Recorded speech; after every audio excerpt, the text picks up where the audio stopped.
Хэрвээ чи хүйн бол өвөг дээдсээ бүү март. Эзээ нэгэн цагт чамайг өвөг дээдэс минь гэн.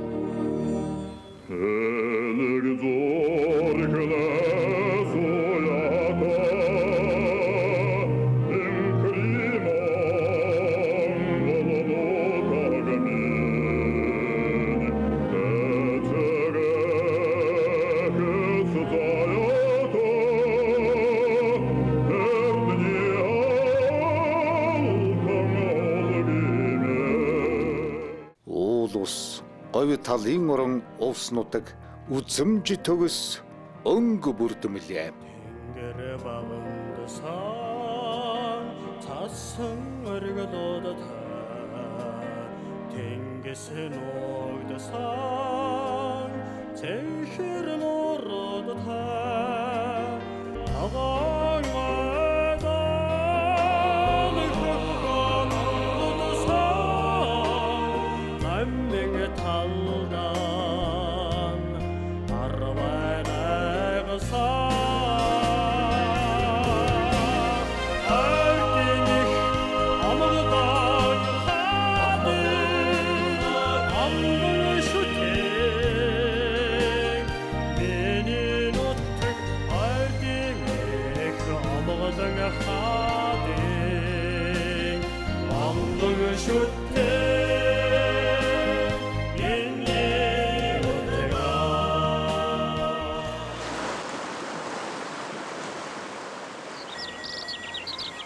Эзэн Чингисийн дээд ургийнхантай ясан төрлийн холбоотой анхны төрүүлсэн байгуулахад түшиг тулгуур нь болсон 13 хүрээний нэг Малик баягуудын үр сад нарын бүлээн үлгий Хяргас нутаг. Ийм л тансаг аттар онгон байгал ариван дагшин газар нутагт хүмүүн заяан донож төрсөн хүн ухаан саруул уужим сэтгэлтэй байхаас яах юм. Овсангийн Хяргас сумын 8 дугаар авагийн Мужаан хэмээн алдарсан очрихны үе дамжин идээшиж амьдарсан газар шороо. Хогийн ануугийн үлжээл очрваагийн үлжээгаа минь. Манай көгшаава тэр очр гэдэг үг нь бол их тарган махлуу их барж гисэн их том дуута тийм их сайхан үг байсан мөлий. Архитаар сууж элдв хангаан тиймааш аранш гаргадаг өөрөө морин хуурыг сайхан татдаг өөрөө кээдэг. Морин хуураа өөрөө татдаг дэ küftүүдтэй зааж өгдөг. Хараазрахта харгуулдуу их сайхан их махлуу их сайхан адуута байсан мөлий. Очир бавайха билүүгийн гол байцаан бэлчээр хоо гэдэг уулын хөндөй мэрэтийн бэлчээр их булаг дижээлэн хүрээний баруун талыг барьж нутагладаг байжээ. За сайхан болсон уу? За зүүнчлэг сайхан болж байна уу? Сайхан. Танаа зүүнчлэг сайхан болж байна. Манай аавын аав очир гэдэг хүн одоо энэ өвлжэн дээр өвлжиж хаваржиж одоо ингэ сайхан амьдэрдэг байсан байна. За манай одоо хөгшөө авчимад их мууд гийдэг одоо уран дарахны юм сайхан хүн байсан байна л дээ. Манай баядын ошууны зүйнгой малчин Хяргас гэх мэтлэн гэдэг энэ хүмүүс шүү. Ир захиалга өгч энэ ус хэлэг одоо нэг юм манайхан көв гэж ярьдаг тийм ээ. Модон торох. Тэрийг бол гайхамшигтай хийдэг юм. Тэгсэн хүмүүс ирж авдаг юм л дээ. Хийж дуусаад тэгээд ерөөсөө шууд ус гийгээд. Тэгт бол ус савирч гойд үг. Тэгээд ерөөсөө яг тэгээд бол ерөөсөө хүмүүс бол шүтээ. Тэрийг бол гайхамшигтай хийдэг байсан байна. Тэгээд ерөөсөө хүмүүс л одоо захиалга өгөхөр зэрэг л юу хийгээд өгөн тэрийг хийгээл өгчдөг. Тийм л одоо агуу сайхан мужаан хүн байсан юм байл л. Тэгээд сайхан 6 сайхан көөгт төрүүлж өссөн. Тэгээд чи одоо хамгийн том сайжрах гэж эмээ байсан юм. Дархан хотод одоо олон жил амьдарч байсан. Дараа нь одоо жам гэдэг одоо манай одоо авгаах. Тэгээд дараа нь хувьт тэгээд одоо амьд байгаа 80 гарсан сайхан эмээ байгаа. Тэгээд манай Батбанк ах. Тэгээд дүүнээ дараа тошлоо гэдэг манай авгаагч. Тэгээд хамгийн утга нь манай Баяр Магна гэж одоо өөрөө хэл миний төрсэн аав. Ийм сайхан одоо хүүхдүүдтэй. Тэгээд манай Батбанк ах Улсын мууцсан дээр мэндэлсэн гэж байгаа. Монголын түүхэнд үеийн үед мөнгө алдагч байх хоёр Батбанк вэ. Нэгдэх нь Бутарсан Монголыг ахин нэгтгсэн Батмунх Даян хаан. Нөгөөх нь ардчилсан хувьсгалыг цустай нутгаагүй авуугах их оронч жолоодогч Жамбын Батмунх.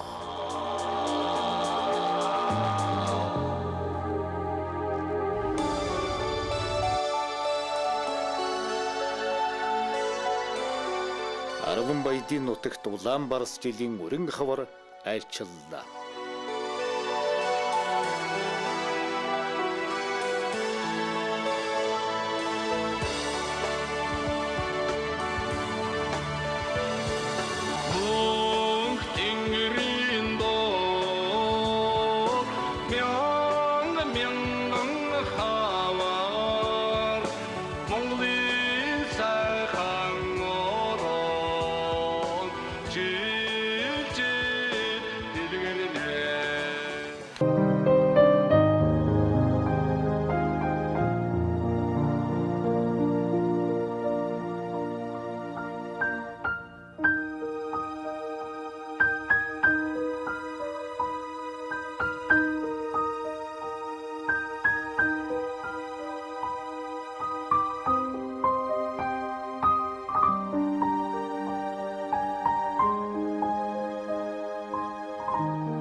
Эгэ 1926 дугаар оны Туулай жилийн хавар. Чандман уулын айныг Баатар Бэсийн хошуу. Одоогийн Увс аймгийн Хэрэг сумын малчин ард очрын утаатай боргэрт нэгэн нуган үрмэндэлсэн нь Батмунх байлаа.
Манай ээжүүс манай ээж хаваагаа манай ээжүүс үгэлдэгэл мэдгүй чинь би мэдгүй танихаас өнгөрсөн байхгүй ингээд тэгсгэлээ тэгээд доосаалаа ээж санаад өөрөө харсуу тэгээд тэгээс би минь ясматдаг.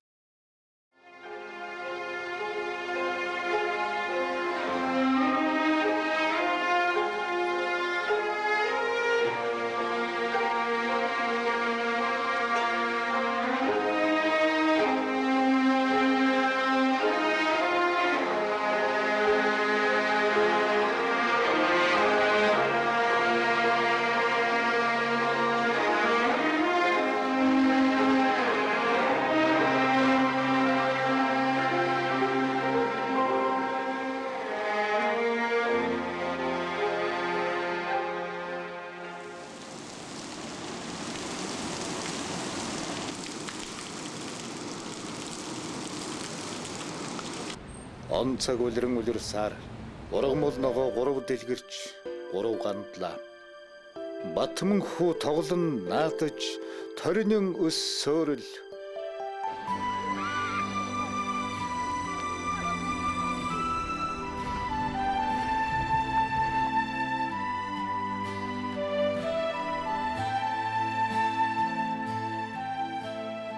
Эрсэж эсгий суннаа гэж Батман хүү багын найз Мандал сүрэнтэйгийн хураг шиг хариулж хонь малд явна.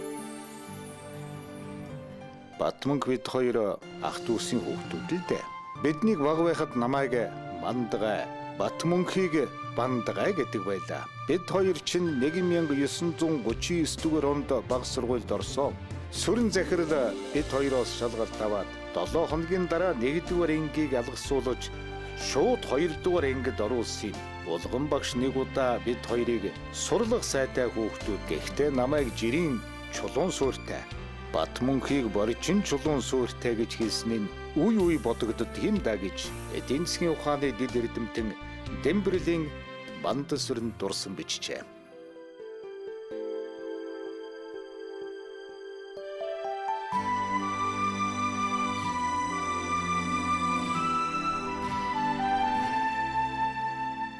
Батман хүүгийн цовоос сэргэлийн хүүхэд байсан тул Монгол бичиг бие дансураад тоо бодлогод нэлээд зөвшөрч байлаа.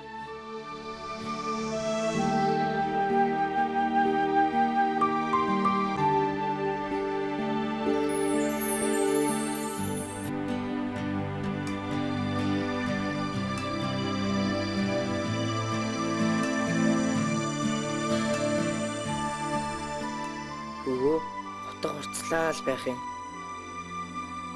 Яах ч юм бол хон гаргах ч юм болов.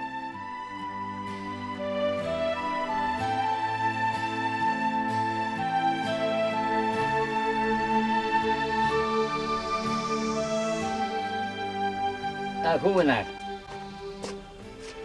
Эсо. За толгоогоо жаахан ийсэн байгаа. За. Зүг.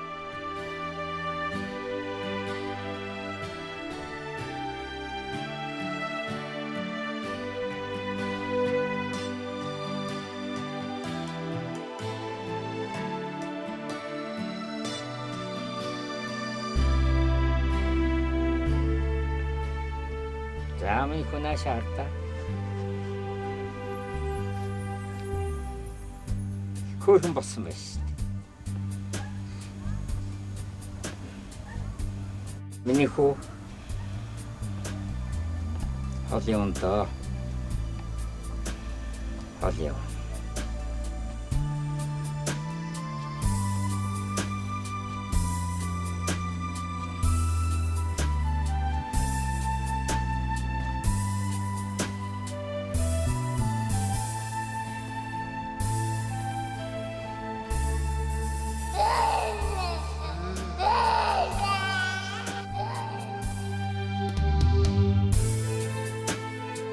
Миний аав Жан бахад энэ хөвөөний гэртэн байлгаж сургууль сурах. Хөдөө хөхрүүлээд яах вэ? Уг нь юм сурхал хөвөн харагдаад байдгийм гэснээр би сургуульд орсон. Намайг Жан бахынд байдаг болохоор таньдаг хүмүүс Жамбын хөвөн шивдэ гэсгээдэг. Сургуулийн бүртгэл дээр хүртэл Жамбын Батманх гэд биччихсэн.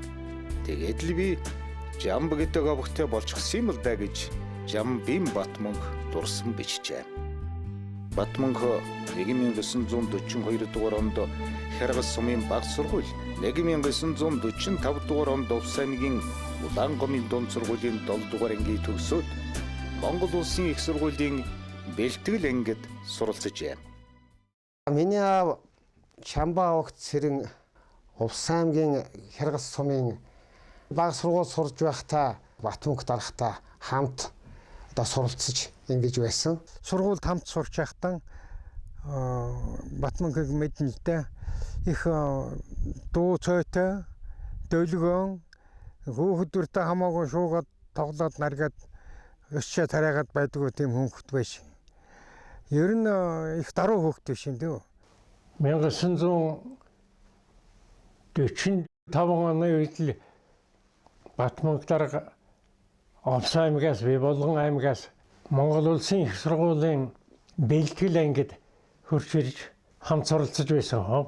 Батмунх үед хоёр бол 1947 онд Монгол улсын их сургуулийн Эрдмийн гэгэн танхимд анх танхилсан хоёроо. Батмунх маань Монголын баруун хязгаараас би Монголын зүүн хязгаараас ирж их сургуульд 4 жил сурсан хоёр юм а. Энэ 4 жил сурахад сайхан бие мэддэг ийм одоо хоёр болсон юм да. За Батмунхийнхаа тухай би дурсаж ярихад маш их хүн чанартай, хүмүүнжиг чанартай залуу оюутан байсан. Батмунх ах бол миний нагсах юм байгаамаа. Би Батмунх ахаас 14 дүү хүүхэд байх аху ухаанд орж явах үеэсээ л Батмунх ахыг мэдэрч эхэлсэн.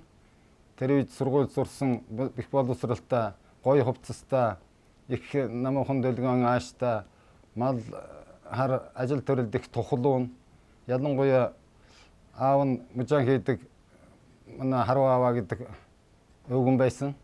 Тэр хүндээ бол их нэмбаа тусалж сургуулийн хаамралтаар байх хугацаанд их нарийн хэрхэн ханддаг тийм байсныг нь бид ихээхэн мэдэрч бас их дуурайх дуртай ийм байсан юм аа. Би бол хөдөө аж ахуйн техникумд сурж байсан. Батмунх их сургууль сурж байсан. Их сургуулийн оюутны байр чинь 9 гудам гэдэг дээр юу байсан шүү дээ. Тэр 9 гудамын 2 гудамд их сургуулийн оюутангуудын байр байдаг байсан. Тэгээ оюутны байранд суудаг байсан. Манайх усны гудамд байсан. Тэгээ тэнд л хоёулаа сургуульд очиход доош таарна, тархадж таарна хоёулаа. Тэгэл бие таардаж яваа заримдаа бие мэндэлдэг болсоор байгаа сүүлдээ. Тэгээ хоёулаа явж нэг хянаа үзэх үү. Тэgi гэдэг ингээд заримдаа миний стипенд буучсан гэдэг сүүлдээ тэгдэг болсон. Хоёулаа энэ хятад янзанд орж хоол идэн Батмунхи чинь манай аав заавал тэрнийг дагуулж авчир гэдэг. Тэгэхээр нь би яг гэртээ дагуулж Батмунхи аваад манайд нэг өдөр очлоо. Тэгж л анхан манай гэрт орж ирж ийсэн. Би бол өргөмөл хөөхт. Миний төрсөн аавыг бол Дамби гэдгийг. Ээжийг бол Дуламжав гэдэг байсан. Тэгээд надыг миний тэр өргөж авсан аав ээж 6 хүүхэд гаргаад тогтоог. Тэгчгээд одоо надыг одоо тэр өөр 2 ээж хооронд ах トゥ угийн хүүхдүүд байсан юм байна л да. Тэгээд аваашаад надыг чинь 2 онд хурж яхад орсон шүү дээ баг.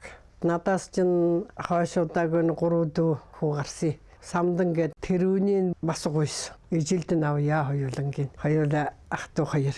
Ямар яах аав гэх тэгэл өгсөн. Тэр би одоо төрсөн дүүтэйгээ аюурмтын гэж яваад байдаг байхгүй юу? Миний төрсөн аав бол Дамби. Тэрний дараагаар нь бол Мархаж ах байна. Батмунхын гэрги Дарима миний төрсөн дүү байгаа юм аа. Надаас 5 дүү л да. Уг нь орон таймгийн Баян самын энэ нутаг тэр хол юу нуур шогжид нуур гэж газар төрсөн юм аа. За энэ харагдаж байгаа одоогоор усгүй байгаа нуурын одоо орон бол шогжид нуур гэдэг. Энэ шогжид нуурын зүүн хойд хэсэг айл одоо айл хотлоор амьдардаг байсан.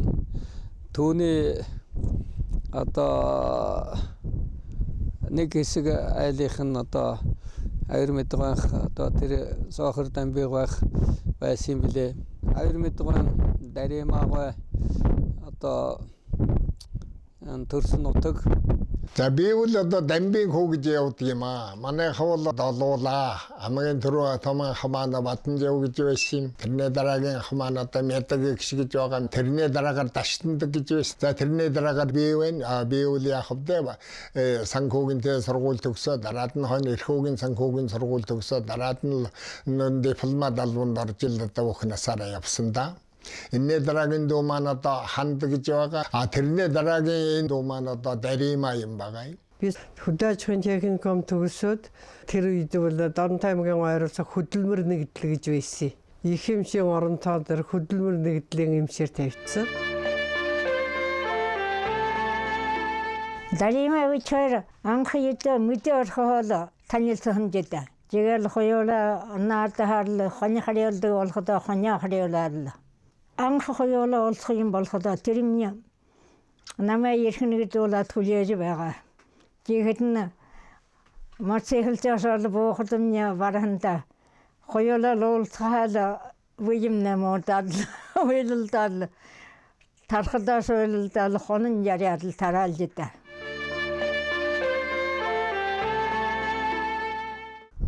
Даремигч өнгөрдөг зун өөрийн ах мархаагийнхаа хамт манайд 2-3 хоног одоо сайхан амраад ярьж хөөрж байгаад ах トゥ одоо сайхан мэдлцээд ингээд явсан юм аа. Батмунхчин сургууль төгсөж чад их сургуультай багшаар үлдсэн. Багшийн дээд сургууль байна шүү дээ. Энэ чинь шинээр үүсгэн байгуулагдаад энд багшаар очсон. Тэгээд багшаар очичоод тэнцээ 1 жил багшлаад байж тэр нь төв хорооны тогтоол гараад 53 онд намын дээд сургуульд очсон шүү дээ. 1955 онд намын дээд сургууль сурч байхад Батмунхай манай сургуулийн орлого захирлаар ажиллаж байсан.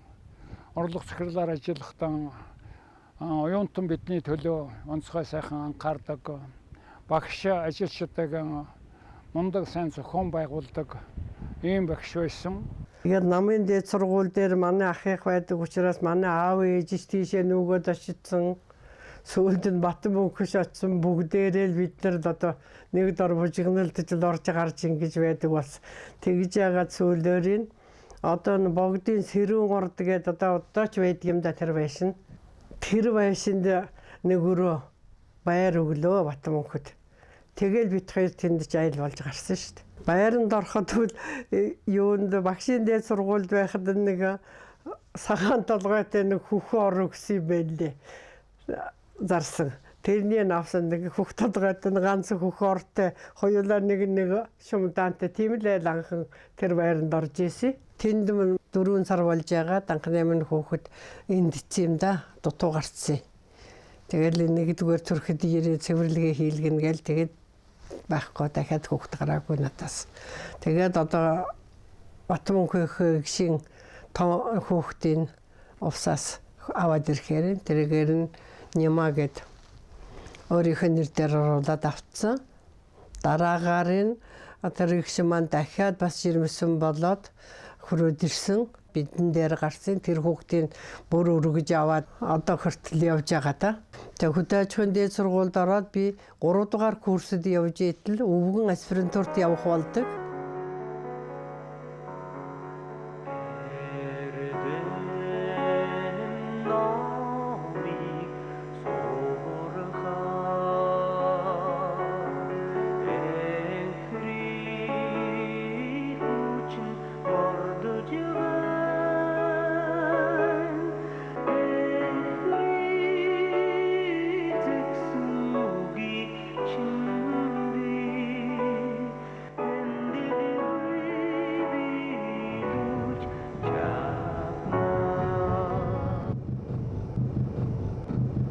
Тэгэхэд миний аав хэлсэн. Энэ айл ерөөсөө ингээ бүгд эрдэмэн мөрхөөгөөд явбал тэр айл жаахан хөхрөө зутруу бол хөхөрдөг юм да. Миний охин чи гараа. Гарцаад хүүхдүүдээ харж гэр орно аваад яваад Батмунхад тусалж яв гэж. Тэгээд дараагаар нь Батмунхын төгсөөд ирэхээр энэ чи сургуульдаа босоод ороорой гэсэн.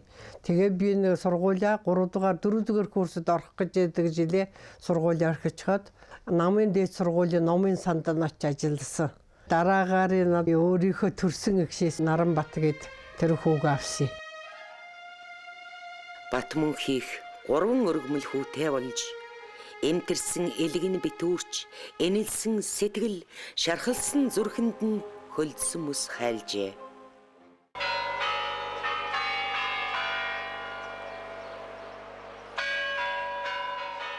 Тавин 7 оны үед л зөвлөл холбоот улсын коммунизмын сургууль нийгмийн шилхэн академид хамт очиж суралцсан юм аа. Батмунх дарга учраас нэг кафедрт сурч байсан. Миний багш бол манай кафедрын орлогч профессор доктор профессор Куликов гэж хүн байсан. Хугацаанд нь багтаагаад би нэг диссертац бичсэн боллоо. Багштай үзүүлээ. Нэг удаа заслаа. Монголын эдийн засгийг сайн мэддэг Батмунхоор шүүмжлүүл. Батмунх руу уцслаа. Би чамайг нэг зүйлд гойх гэсэн юм гэж байна. Чи одоо энэ диссертацийг нэг уншаад нэг шүүмж хэлээд хийж. Өдөр чинь би адилхан аспирант байж би одоо яа тэгж хэлэх багшаа л гэж л одоо монголоор бол тэгж хэлж байгаа юм. Хэлнэ чи хэлнэ. Энийг үз. Энийг үзээд чи шүүмжээ бичээдэг. За энэ хугацаанд одоо нэг шалгалтандаа л бэлдэж байгаа тэр шалгалт яах вэ? Өгчлөр чи гэлээ. Тэгээд л очлоо. За чиний энэ муу бартгийг чи нэг уншихаастай л гэж байна шүү. Оо тэгсэн чинь 2 хоног үзлээ шүү. Ер нь тийм их юм байна шүү. Энэ 200 гарын хуудас юм байгаа шүү. 2 хоног үзээ. Тэгсэн чинь 7-8 замечаний бичсэн байна. Чи энийг зөвшөөрөх би тэр чинь сарын алдна л да. Тэр чинь одоо сарын алдах сар. Зөвшөөрөхөөс аргагүй бичсэн байж байна. Тэгэл багштай ячил үзүүллээ. Оо зөв энэ Батмунх одоо нэг ингэх ёстой хүн байгаа юм. Үнийг хэлэхэд бол наадах чинь докторийн диссертац хамгаалгаж бэлэн хүн шүү дээ гэж. Тийм үнэлгээ өгч байсан юм да. Үнэхээр даруу номхон зантай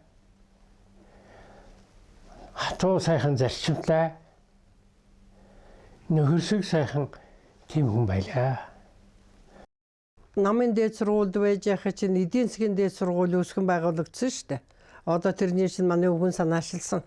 Санаашлаад эдийн засгийн дээд сургууль, намын дээд сургуульд очиж тэнд хамт байрлаж ийсэн.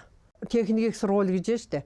Энэ сургуулийн чинь барилгыг бол өвгөн хөөсөлж бариулсан шүү дээ. Анхан бариулаад эдийн засгийн дээд сургууль гэж байгуулсан. Тэгээд тэнд бол 63 онд нүүж орж ирсэн чинь. Тэгээд энд орж ирчихэд манай хүн чинь эдийн засгийн дээд сургуулийн захирлаараа хөрөөд ирсэн. Батмунх дарга эдийн засгийн дээд сургуулийн ректор байсан. Манай хороо эдийн засгийн дээд сургууль дээр байрладаг. Хоёулаа 2 дугаар давхар зэрэгэлдээш хүрээнд хамтаарлаж ажилладаг байлаа. Батмунх дарга бие даасан эдийн засгийн дээд сургууль анх байгуулагдаж тэрийг байгуулахад ч одоо чухал үүрэг гүйцэтгэсэн их сургуулийг одоо эрдэмтэнжилгээ сургалтын баазыг бэхжүүлэх энэ талаар бол Батмунх дарга тухайн үед их чухал үүрэг гүйцэтгэж байсан хүн гэж боддгийг. За Батмунх даргын гайхан сухтай сайхан чанар бол тэрний үнэнч шударга ер нэг их баг ямар ч ажил хийж ийсэн дээр албан амны ямар ч ажилд бол нэг ховийн сонирхол, ховийн ашигын үүднээс юм тандна гэж байдгүй. За тэрнийг бол үнэхээр нэг цээрэлдэг байсан хүндээ. 67 онд эдийн засгийн дээд сургууль татан буугдаж их сургуультай нийлсэн. Тэгэхэд их сургуульд очиход бол орлогч захирлаар очсон. Жинхэнэ захирал нь бол Цэгмэдгой байсан. Тэгээ Цэгмэдгой төв хороо сайд нарын зөвлөл рүү яваад шилжээд явцсан. Тэгээ тэнд нь бол жинхэнэ захирал болоод манай хүн ч ажиллаж байсан шүү дээ. Ер нь тэр үеийн намын төв хороо боловсон хүчний шийд сонгоно гэдэг бол маш өндөр босхтой. Маш их өндөр шалгууртай. Бүх талаас нь судална. Тэр нь тэнцэж гарч ирнэ гэдэг тийм хүн бүхэнд яадаг юм биш. Хүн бүхэнд оногддог юм биш. Тэгээд тэр шалгуурт шалгагдаж манай хүн одоо тэр үедэн их сургуулийн захирлаасаа намын төв хорооны соёл шинж ухааны хэлтсийн дараагаар томилогдсон байсан юм.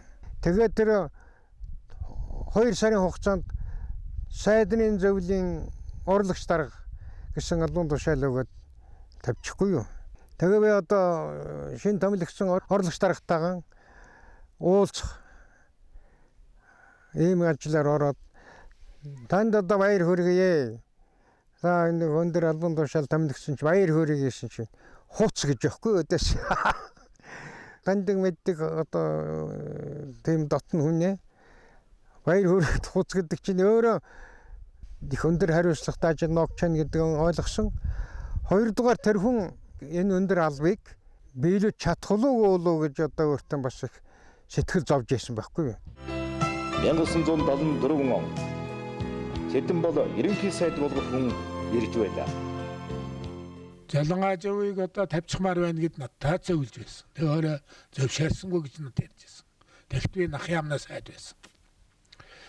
Тэгээс сүүлд нь одоо гэнэ их сургуулийн Батмонхийг зүгээр гэж байна. Ер нь сайн хүн гэж байна. Цэгмэд ярьлаа гэж. Дондгийн цэгмэд ярьлаа гэж. Тэгээс Батмонхийг сайд нарын зөвлөлийн дарга болгосон л да. Би ажил дээрээ сууж исэн байхгүй юу. Бүгд хоролдочаал тэгсэн чинь манай багш нар гүйлдэж орж ирээ. Дарима Батмонх багш ерөнхий сайд болчихлоо баяр хүргэе гэж орж ирдэг. Надад ичмээр ч юм шиг эвгүй ч юм шиг бодогдоод яах вэ тэгээд одоо болъё гэж болсон биш үү. Тэр болгочхоор нь яая гэх вэ? Тэгэл болоод юм байгаа гэж. Тэгээд ажил тарчхаад би өгнөх тэнд нөгөөдгөө чинь ажил тарахад нь хоёулаа уцаар яриад бие рүүгээ явдаг. Уцаар ярьж болдгүй юм байлээ. Уцруу залах гар уцаа авахаа байцсан. Тэгээ гайхаад би гүйж ирээд манайхан 12 дугаар микрорайон 4-өө байр их сургууль юунд эдийн засгийн дэд сургууль захирал байхад нөксөн.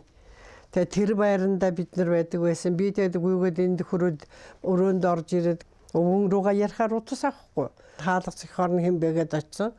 Тэгсэн чинь харин манай Даштондог гэж жолоош нэг залууг дагуулад ороод ирэхий. Тэр нь бүр надыг их таньдаг хүн шиг. Хөө сайн байна уу Даримаагүй. Юутай байна да одоо гэр рүүгээ явнаа дарга гэртээ харьсан гэл тэгхий. Тэгэхээр би огт танихгүй миний тэр хүнийг. Тэгээ бүр гайхаад одоо гэртээ харьсан гэхээр чи таныг авах гэж ирлээ гэд ингэж ирэхээр явхаас биш яах. Тэгээд тэр гараад ямар хэн юу ч юм бол та гэж бодоод дагаад гэртээ оц. Гэртээ оцсон минь өвгөм нь диван дээр суучихсан хажууд нь шойжин хорлоо гэд нэг үжид хуушин манайх үжидэг эмш байсан. Тэр эмш хажууд нь сууж их. Тэгээ би бүр сочоод яасан бэ? Даралт маралтны хитчээ яатсан бэ гэдгийгсэн. Үгүй зүгээр дээ гайгүй битгаар юм яриа сууж гэнэ. Гэт шойжин хорлоо босоод гараад явчихд юм байна. Тэгэхээр өвгөнийхөө хажуудад одоо юу болж гэнэ сан чинь гэд би өвгөнөөс тэхгүй. Одоо юу ч болсноо мэдхий юм алгоо. Одоо нэг дээд сургуулийг аваад явдагтай адилгүй шүү дээ энэ ажил. Хүнд ажил гэсэн ажил. Бүхэл Монгол орн хамаарах болж шít. Мэдхгүй тэр ажлыг бид хийж чадах юм уу чадахгүй юм би дэстэй мэд. Гэт надад тэгд юм бэ. Үгүй яах вэ? Нэг л аав Монголын аавын хүүгийн хийдэг ажил юм байгаа үз. Хийгээд одоо ингээд тушаачгаач хийхээс л үзэл тарахгүй юу? Тэгээд өөрөө болоод болоогүй тэгэл болоод хөөгдөд ирнэ үзгээд хөөртөд би хилдэг юм байна. Тэгсэн чинь юу ч дуурахгүй дуугайл суугаад байсан тэгж яагаад тэгээ сүүлдөрийн гайгүй шиг болоо тэгэл хоёулаа за хоолоо хийж идийгээд галтгоороо орд юм. Тэгсэн чинь халаад малаад өмсөж гисэн галтгоон дотор маань хүн зогсож байна. Үгүй. Тэгсэн чинь Даримаагаа ямар хоол хийлэх вэ гэж асууж байна. Үгүй би өөрөө хоолоо хийнэ гэд би хэллээ. Тэгж болохгүй тэгээд энэ тогоош байна, үйлчлэгч байна гэд надад тэгж яахгүй. Хотор орно гэх чинь урд нь нэг сэргийлхээ нэг шартар гэд авах. Тэрнээ дараа бас нэг 24 явна. Тэгээд нэг өвгөн унжаваа шайхан байна. Арт талд чинь бас нэг 24 дагна. Одоо ерөөсө хайшиж хөдлөх аргагүй гайхалтай. Тэгэл хоёулаа бие нударч хаал тэгэл хүний хажуум дуурч чадахгүй явдаг байсан шүү дээ. Надад тусдан машин гаргаж өгсөн. Үгүй олон машины хэрэггүй нэг машинаараа явна гэж хэлээд би Батмонхтойгоо суг засгийн газрын ордны тэнд буугаад тэгэл би нааша их сургууль руу ажил руу гүйчихнэ. Тэгэл харахад нөгөө хүн чинь хажууд гүйгээд ирчихсэн дагаад явж идэг. Үгүй яалтай вүлээ. Яах ч арга. Тэгээд сүүлдээ би хэл үгүй чи болиоштэй би гүйгээд ингэж ажилд орсон гэж. Тэгэл сүүлдээ бол их хэсэг тэ савнда дасдаг юм байна л да. Нөгөө суутагаар танил болно. Тэгээд бараг өөрийн ахад үе шиг болчт юм байна л. Дүүл багш шууд шүү дээ юм байна.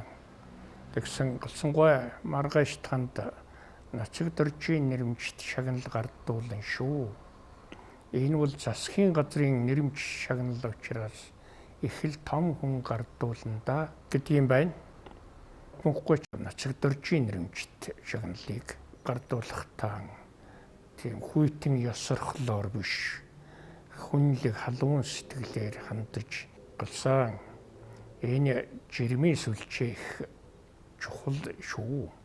Чи энийг цаашид улам олныг өчиж олон түмэнд хүрэх хэрэгтэй. Тэгэнгүүт нь би нүүрлөөнд харсан ч одоо жишээ нь чи багшийн тухай ингэж үтсэн байна шүү дээ. Хормоноос нь өвдөгнөөс нь аж саммаар хүмүүн бурхан багш минь та. Хонхон дуунаар ангид дургадаг өглөөний наран багш минь та. Хоёр хүүгнээс нь мянган утга цацардаг гүн ухаан багш минь та. Хойш тэнтлөө ирээдүгээс ирсэн номон элчин багш минь та. Гармараа ингэж хөдөлгөөгүй л дээ. Ер нь бол тех даруухнаар ингэж хэлэхэд үг бүрийн утгын тусгалыг яасан сайн мэдэрдэг хүн бэ гэж би бишрэх сэтгэл төрж иж үлээ. Тэгэхэд жирмийн сүлжээ ийм их чухал юм. Муухан туужар маань дорхно ийм хүний сэтгэлд хадаас болох тойрвол чухал шүү гэж. Энэ бол ганц надад биш. Төгсгөлд яруу найрагт чанарын тугийг өргөж яваарэ гэсэн их том сургаал байж дээ гэж би ингэж боддгийм. Батмөгш бол Монгол улсад шинжлэх ухааныг хөгжүүлэхэд бас үнэтэй хувийн оруулсан ийм одоо өөрөө эрдэмтэн судлаач тэгээд шинжлэх ухааныг зохион байгуулагч ийм хүн юм аа. Монгол улсын их сургуулийн ректор байхдаа их сургуулийн зорилтуудын дотроос их сургууль бол сургалтын зэрэгцээ судалгааны ажлыг өргөн хийх. Тэр дотроо Монгол улсын их сургууль бол Монголын оюуны хүчийг нэмэгдүүлэхэд илүү их нөөц боломж байгаа. Тэр нөөц боломжоо илүү ашиглах ёстой гэж ингэж үздэг ийм одоо профессор байлаа. Намайг оюутан байхад миний дипломын удирдагч байсан. Маш өргөн цар хүрээтэй, мэдлэгтэй, байнга өөрийгөө одоо мэдлэгээ шинжилж байдаг. Оюутнуудаа бол мэдлэг боловсрол, дайлангуяа шинжлэх ухааны орчин үеийн тэр үеийн аргачлал, суралцах талаар бол илүү их хатуу шаардлага тавьж ажилладаг.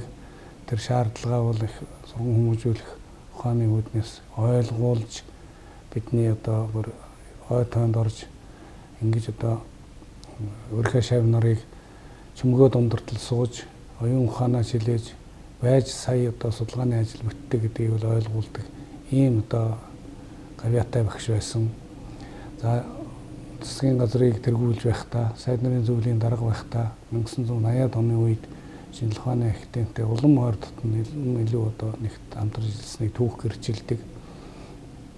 Монгол хүн сансарт нисэх тэр нислэгийн бэлтгэх үе 1981 оноос бол энэ сансрын судалгааны асуудал бол Монгол онцгой анхаарч исэн.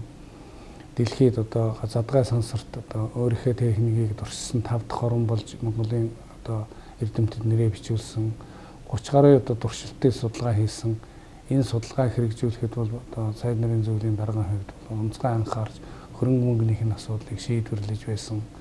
Анх удаа Монголын иргэн сансарт нисэх гэж байна. Энэ бол одоо манай харатны дүүхэнд онцтой зүйлтэй энэ хэрэг юм аа.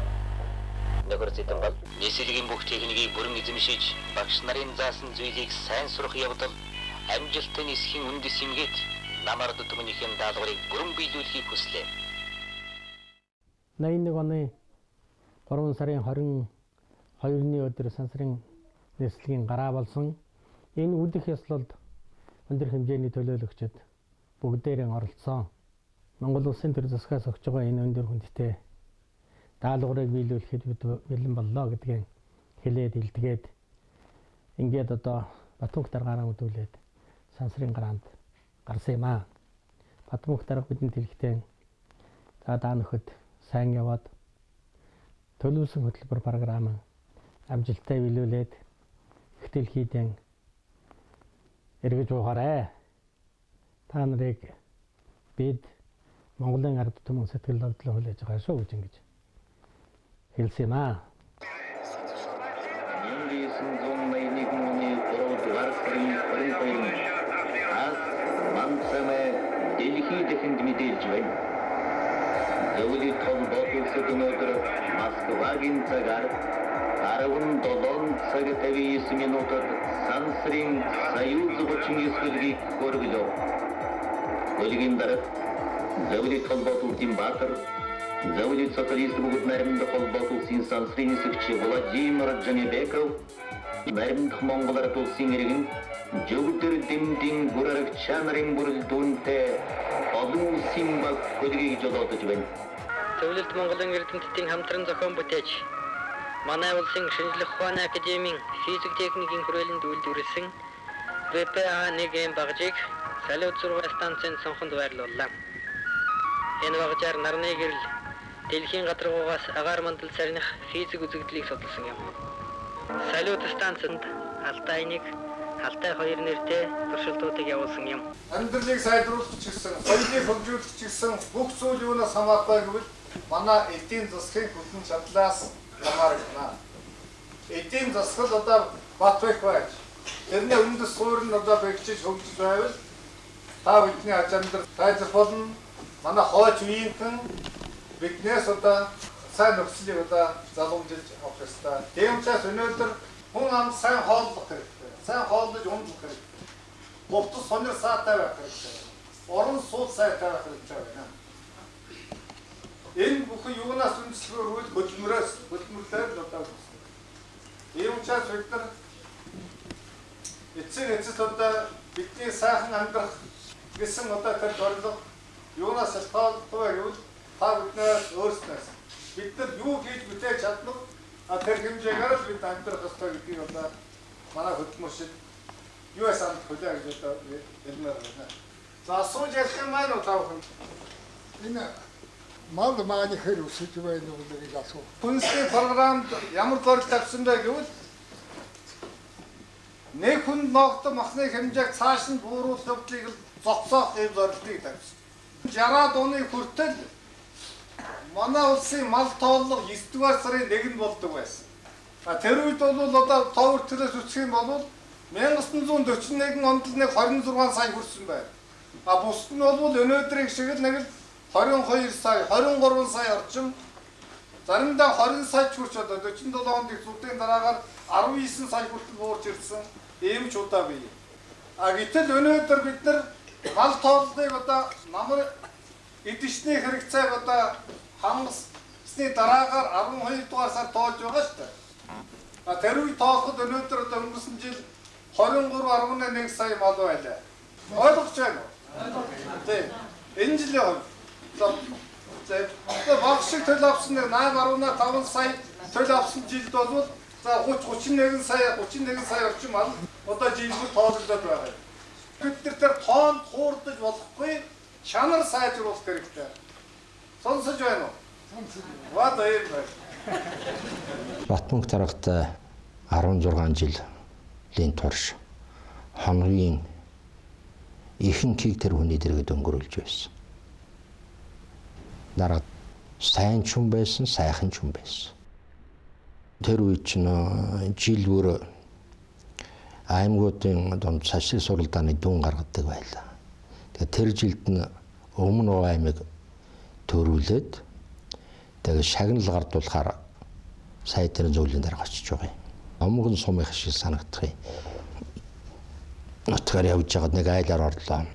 За юу байна гэж яасан аваал тэгж байна. Юу ахав дээ дарга минь. Бид ч та урд нь нам засагта юугаан барих үлээ гэж боддог байсан бол одоо ч нам засаг юу хайрлах нь вэ гэж хардаг болоод байна шүү дээ. Би ч эхлээд тэр үгийг нэг анзаараагүй юм. Тэгэл ороод тэр юм ярьж байгаа л ингээл гараад явсан. Тэгээ гараад машинд ороод явж явахдаа дарга тэгсэн чи энэ айлаа явган хэлснэг юу гэж бодож байна. Тэг юу үлээ гэсэн чи тэгж хэлсэн шүү дээ. Бид нар хүмүүсээ ерөөсө дандаа бэлэнчлэх сэтгэлгээд сургаж ажил хийж ажлынхаа үр дүнгээр хөлсөөр сайхан амьдрихээс өмнө одоо нам засаг бидэнд юу хайрлах нь гэдгийг хардаг болсон байж шүү дээ. Манай бодлого буруу байна гэсэн дүгнэлт хийж ирсэн. Би тийм нөхцөлд ердөө хүний бол тэгэд нэг явуу хэлсэн үгнээс тийм дүгнэлт хийж ирсэн хүнийг бол би мэдэхгүй. Тэр үед ч бид нэр зуднаар юм уу ган гачиг тохиолдсон эсвэл хаврын тариалалт намрын ураг зураалтаар бол дандаа ажлын ачаа болсон гэдэг юм уу гол бэрхшээл болсон гэдэг юм уу тийм газараа явдаг байсан. 77-ны хавар Завхан аймаг зуднаар нэг айлд очиход нэг л сайхан гойсон ширээ зассан. Тэгэл бүх юм сайхан байгаа мэтээр л ярьдаг. Ийм байсан. Дараах тэрний сонсоод явж ирсэн. Ингээ хөдөө явж байхад тэр замцаан гээд нэг километр гаруй юм уу тэр урд нэг тэр аймгийн цагдаагийн юм уу аюул хамгаалах хэлтсийн машин зам заагаа төрүүлээд явчихна. Бид нар араас нь дагаад. Ингээд явж исэн тэр замаас нэг бүдэг зам салаад нэг уулын амруу орсон байна. Тэгсэн дараа таг энэ замаар эргээд ишээ явуул гэж. Тэр урд тэр машин явуулчлаас яатыг явуулчлаг илүү эрэг. Тийш эргээд орлоо. Тэгсэн нэг ганц үе шагонц. За тэр хотоор нэлээд хэдэн малын сэг байна. Тэгээд буугаад уулзлаа ярьлаа. Тэгээ дарга асууж байна тэр өгшнөөс. Сумын даргач нь саяда ирсэн үү яасан бэ? Ирсэн өөрх юм байна. Саяхан ирээд явсан л гэж. Гэхдээ энэ хүн чанаад одоо тань тусмын мөргсөн байна гэсэнгүй. Энэ ч одоо даргаыг ирсээс дараах юм байгаа юм гэж яна тэр ч бас тэр даргаагаа өмгөөлөд байсан байна л дээ бидний сүулт нэр нь ойлгосон. Тэгжээтэл ч одоо араас нөгөө төрүүлж явсан машин араас яваад ирлээ. Яг сумын дарга тэр машинд явж ирсэн. Тэгээд эргээд буунгуудаа нөгөө сумын даргач нөгөө өгсөнтэй золгож байдгийм байна. За тэр цагаан сарнгууд бараг сар болж исэн баг. Лав тэр хугацаанд бол тэр өгснөр ирээгүй нь ойлгочлаа юм л да. Урд нэрсэн бол эрхвч золгосон байлгүй яав гэж. Дарагч нэг ойлголоо. Тэгээ энэ бол юуг харуулж ийнө вөхлөөр. Энэ одоо ч гэсэн би бас тийм байгаа байх гэж бодож байгаа. Айл нэг дарга очихлоор тэр нутгийн дарга нар нь одоо тал засах гэдэг юм уу, өөрснийгөө сайн гэж харуулах гэдэг юм уу. Нүд хуурсан юм ийгээд байдаг.